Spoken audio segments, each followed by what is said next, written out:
Mo kí gbogbo ẹ̀yin tẹ́ ń gbọ́ mi níbikíbi tí ẹ bá wà. Orúkọ tèmi ni Dr. Ọlálékan Sàlámì Aláàfin Ìṣẹ̀ǹbáyé.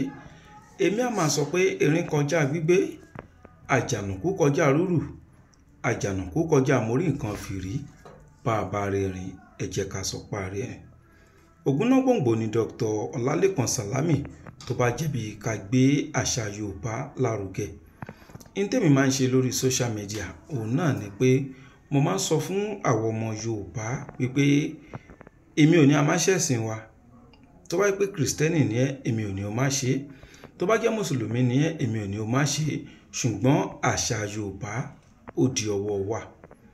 Ọ̀pọ̀lọpọ̀ ìwúlò ló wà nínú kí èèyàn máa gbé àṣà ìbílẹ̀ ti ẹ̀yà tó bá ti wá lárugẹ. Nítorí pé ẹ̀yà tí àwọn èèyàn bá mọ àṣà ẹ̀, ẹ̀yà yẹn á di àtẹ̀mẹ́rẹ̀ ni. Ẹ̀yà tí àwọn èèyàn bá mọ àṣà ẹ̀, irú ẹ̀yà bẹ́ẹ̀ kì í gbajúmọ̀ níbikíbi. Ṣùgbọ́n tí àwọn èèyàn tán bá ti mọ àṣà pé ẹ̀yà báyìí òun ló ń dáṣà báyìí, irú ẹ̀yà bẹ́ẹ̀ a máa ní tẹ̀síwájú. Bí wọ́n bá dé fìlà bí ọmọ Yorùbá, àwọn tán ti mọ̀ pé ọmọ Yorùbá ló máa ń dé fìlà báyìí, tán bá ti róńtàn wọn á ní dájúdájú ọmọ Yorùbá lélẹ́yìí. Bí wọ́n bá ti wu ìwà kan àbó mú àṣà kan tó bá ti jẹ́ pé Yorùbá nọ́mọ̀ tó máa ń ṣe bẹ́ẹ̀, wọ́n á máa fi rántí ìran Yorùbá. Ìyẹn lèmi máa ń sọ fún gbogbo wa pé àṣà Yorùbá ó dọwọ́ wa. Èmi máa ń sọ àwọn nǹkan táwọn baba ńlá wa tí wọ́n máa ń lò nílẹ̀ Yorùbá kó tó di pé òyìnbó wá débi pé wọ́n máa kó wa lẹ́rú tí wọ́n fi fún wa ní òmìnira. Mò ń sọ̀rọ̀ bí 400 years pé kí ni àwọn baba ńlá wa kí iná máa ń ṣe kó tó di pé ọ̀rọ̀ ẹ̀sìn dé. Ní tí mo wá fẹ́ sọ̀rọ̀ nípa ẹ̀ òun náà ni ọ̀nà kan tí àwọn àgbàlagbà Yorùbá tán fi ń dáàbò bora wọn nígbà tí ogun ọ̀tá tó bá pọ̀ nílẹ̀ Yorùbá. Èmi ò sọ ọ̀tá physical, mò ń sọ ọ̀tá spiritual. Àti ayébáyé ni ọ̀tá tí ń bínú èèyàn. Tó bá wá rí bẹ́ẹ̀ kí ni Yorùbá máa ń ṣe sí? Tó sì jẹ́ pé tó bá ṣe nísìnyí náà yóò jẹ́ fún ẹ. Ìwọ tó bá fẹ́ ṣe iṣẹ́ yìí, orúkọ tí Yorùbá máa ń pè òun náà ni ìṣọ́rí tó lágbára. Òun lorúkọ iṣẹ́ yìí. Ẹni tó bá fẹ́ ṣe, ẹ jẹ́ ká wá orí ẹyẹ ẹ̀lùlú tó gbẹ. Orí ẹyẹ ẹ̀lùlú tó gbẹ. A wá mú nǹkan tí Yorùbá ń pè ní ẹnu òpìrì. Ẹ̀yin lọ sọ́dọ̀ eléwé ọmọ, ẹ sọ pé ẹ fẹ́ ẹnu òpìrì.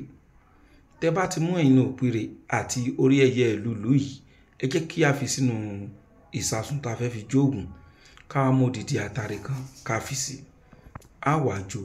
Tá bá ti jó, ẹ jẹ́ ká lọ̀ kúnná. Tá bá lọ̀ kúnná tán, ẹ jẹ́ ká dà sínú nǹkan kan.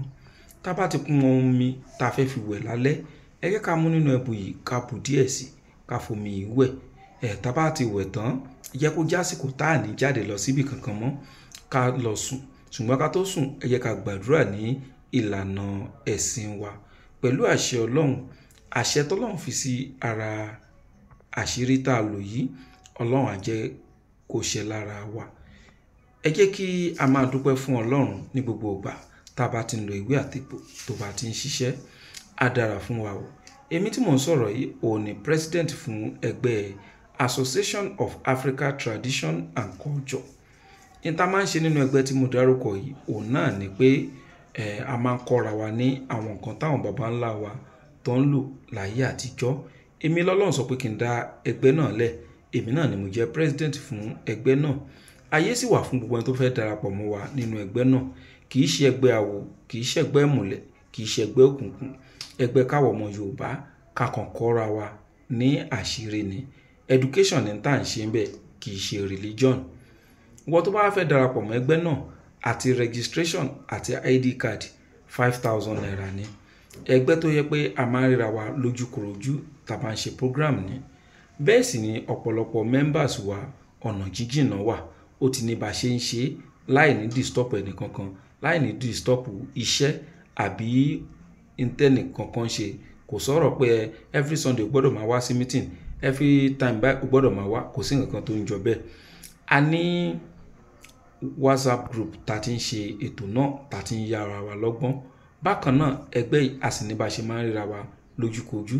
Ìlúkìlú tí ìwọ bá ń gbé fúnra ẹgbẹ́ yìí ló máa gbé program wá sí ìtòsí ibẹ̀. Ìwọ náà lè kópa nínú program náà. Àfáà lè darapọ̀ mọ́ wa. A sọ pé kó má ṣe Islam, a sì sọ pé kó wá jẹ àrámù. Nínú tán bá ń sọ ìwọ ló mọ ètò bá ẹ̀sìn tí ẹ mu tó fẹ́ mú. Bákan náà pásítọ̀ náà lè darapọ̀ mọ́ wa, ọmọ ìjọ náà lè darapọ̀ mọ́ wa. A sọ pé kó wá ṣe ẹ̀sìn ìbílẹ̀. Ní tán bá ń sọ ń bẹ̀ ìwọ ló mọ ìgbàgbọ́ ẹ̀, ìwọ ló mọ ohun tó fẹ́ mú ń bẹ̀. Á dára fún wa o. Àṣà Yorùbá ò ní parun. Láti lè wá darapọ̀ ẹ kàn sí mi ní WhatsApp number mi 08028565188. Ire o.